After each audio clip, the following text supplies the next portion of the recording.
Claude Bouillon. Je suis meunier au Châtillon. Quand j'ai préparé cette visite, je ne savais pas qu'il ferait si chaud.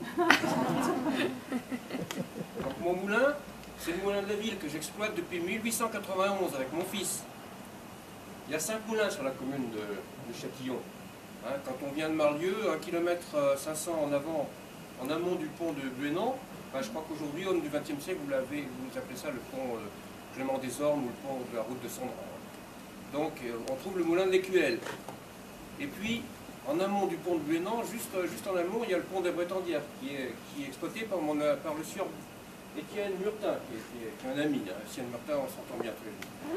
Et puis il y a mon moulin, qui est sans conteste le plus ancien de tous les moulins à Châtillon, puisqu'on trouve des traces de son existence dès je me rappelle plus de la date. Dès il y a longtemps. Voilà.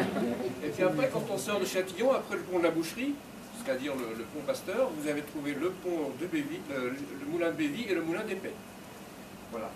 Nous autres meuniers, nous occupons une place importante dans la vie économique de Châtillon.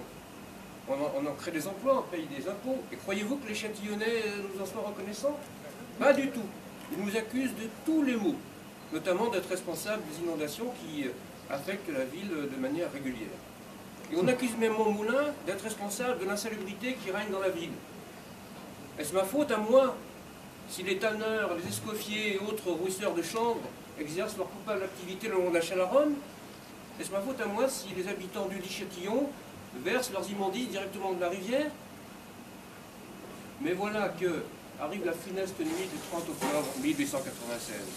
Ça faisait 3 jours qu'il pleuvait déjà. Et cette nuit-là, la rivière sort de son lit entre le moulin de l'Écuelle et le moulin de la Bretandière. Elle emprunte la route à grande circulation numéro 7, c'est-à-dire la route de Marlieu, et les 2 tiers de la ville sont inondés. Et aussitôt, on désigne à la vindicte populaire les responsables. Qui sont-ils? Les usiniers, toujours pareil. Et on parle de modifier le règlement d'eau des moulins.